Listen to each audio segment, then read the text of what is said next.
So you wanted to know what the ultimate family guard dog breed is, and together we went on a 16 dog knockout tournament adventure and finally crowned the Corso as the Canine Show's ultimate family guard dog breed. And in today's celebration video we're going to take a more detailed look at our ultimate family guard dog and how the Corso managed to earn itself the win. So our first round was temperament with children.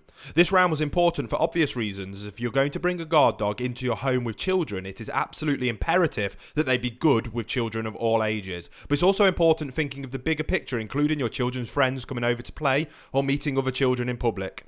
When Corsos are well socialised from a young age and puppies grow up with children in a household, they are known to get on very well, and this includes when there are other animals in the home as well. The Corso is known to be reliable, trustworthy and loyal, and they form strong bonds with their families, becoming totally devoted to them. They boast having a strong protective instinct, although they are gentle and affectionate by nature as well. They tend to be a little aloof and wary when there are people around that they do not know, but they would rarely show any sort of aggression towards a stranger, preferring to keep their distance and just let their owners know that they're around. Once they get to know someone, they are generally fine around them, and it is worth noting that a Corso matures slowly and never really reach full maturity until they're around 4 years old.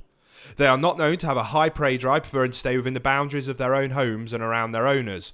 One thing that is worth bearing in mind is that the Corso has a quite high pain threshold, which means that even when they are injured or in some sort of pain, it can be quite hard for owners to spot that there is actually a problem. And our second round was intimidation factor.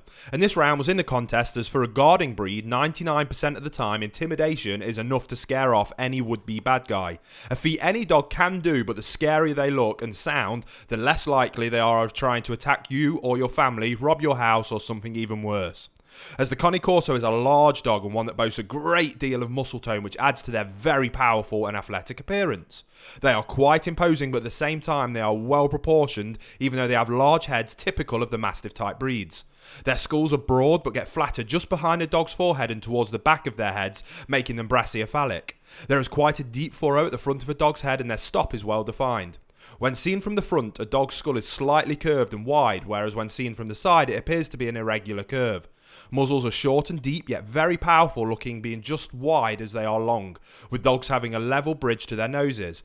Their upper lips hang down so they cover the lower jaw, and the Corso has a strong, slightly undershot, powerful jaw. Their noses are black and large, with dogs having open nostrils. Their eyes are oval, medium in size and set so dogs look directly forward. These dogs always have a keen, alert and intelligent look about their eyes, and their ears are a medium in size, triangular shape and droop down, being set wide apart on a dog's head. Necks are very muscular and strong behind the same length as a dog's head, and their shoulders are well muscled and long, being set obliquely, with dogs boasting powerful straight front legs. A Corso's body is longer than these dogs are tall, but they are compact and sturdy, with dogs having well-developed chests that reach to their elbows. Withers are nicely pronounced and either higher than the croup. Their backs are firm and very well muscled, with dogs having short, powerful loins, and their croups are wide, long and sloping. Their back legs are powerful, with dogs having strong and well-developed lower thighs.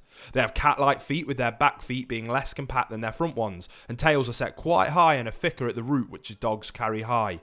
When it comes to their coat, the Corso has a short, very dense and glossy coat with a slight undercoat. They come in a variety of colours, which include the following: black, plum grey, slate, light grey, light fawn, deer fawn, dark fawn and tubby, which is very distinct stripes on various shades of fawn and grey. Dogs with fawn and tubby coats have grey or black masks, which should never go further up than a dog's eye line. Dogs can have a small patch of white on their chests, throats, chin and on the tips of their feet, as well as on the rise of their noses. All of this combined creates one of the most intimidating dogs on the planet, and something they use to great effect as a deterrent in your home. Our third round in the tournament was the dog's trainability. As most guard dogs tend to be large breeds, it's imperative that they are well trained and obedient to your commands to keep yourself, others and themselves safe.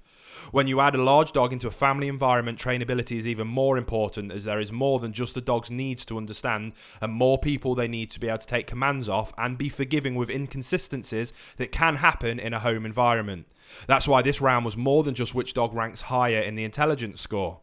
They are not necessarily the best choice for first-time owners, because they are sort of dog that needs to be trained and handled by someone who is familiar with the needs of a breed or similar type of intelligent and very large, powerful dog. Without the right sort of training and socialisation, the Corso can become an unruly dog that's hard to manage and live with. And these dogs are never happier than when they know who the boss is in a household and will happily accept their place in the pack as long as they have been well handled from the word go. The Cane Corso tends to form a strong bond with one person in a household, although they are always devoted to everybody in the home. They're a good choice for people who lead active outdoor lives and who live in the country environment and who boast large, secure back gardens.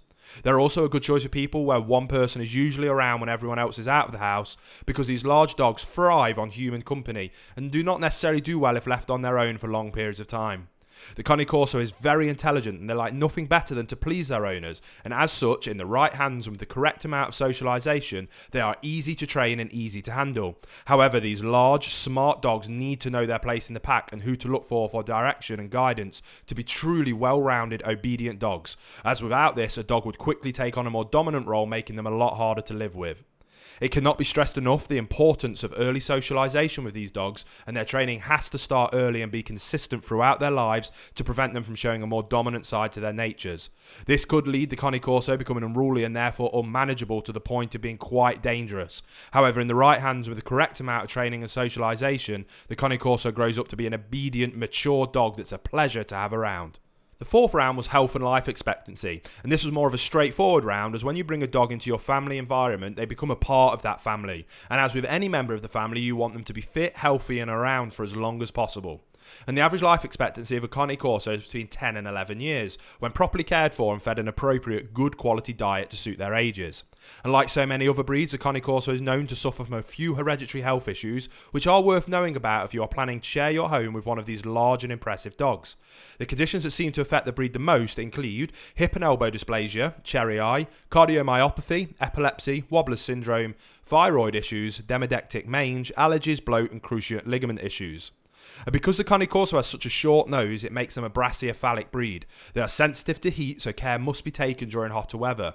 They are also known to have sensitivity to any sort of anaesthetic and sedatives, which is worth bearing in mind if your dog ever needs any form of veterinary care.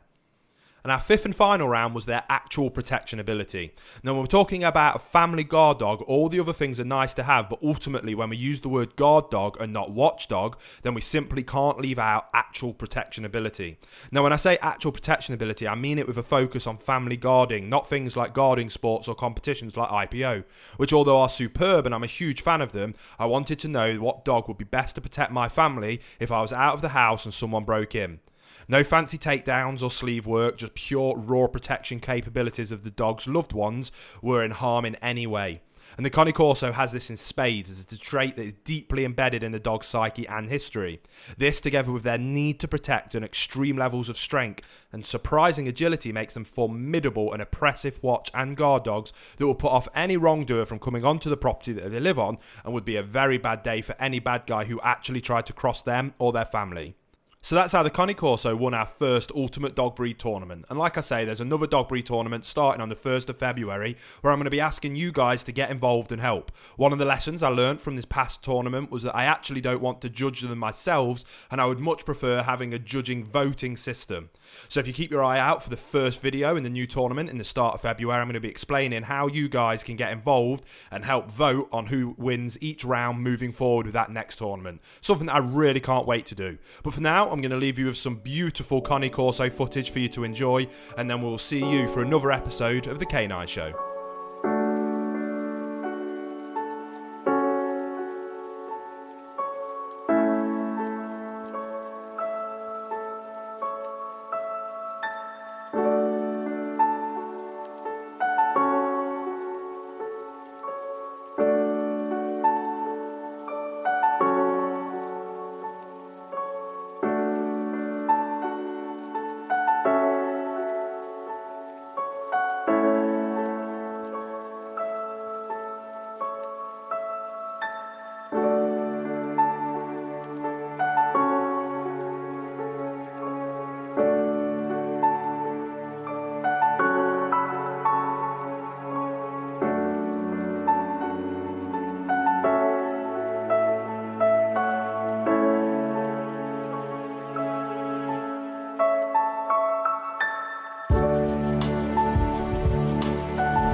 Click top left on my video for the top 10 scariest dog barks in the world, and click bottom left for another one of our videos that I think you'll enjoy. Don't forget to subscribe and hit the bell icon so you don't miss the next Ultimate Dog Breed tournament starting on the 1st of February.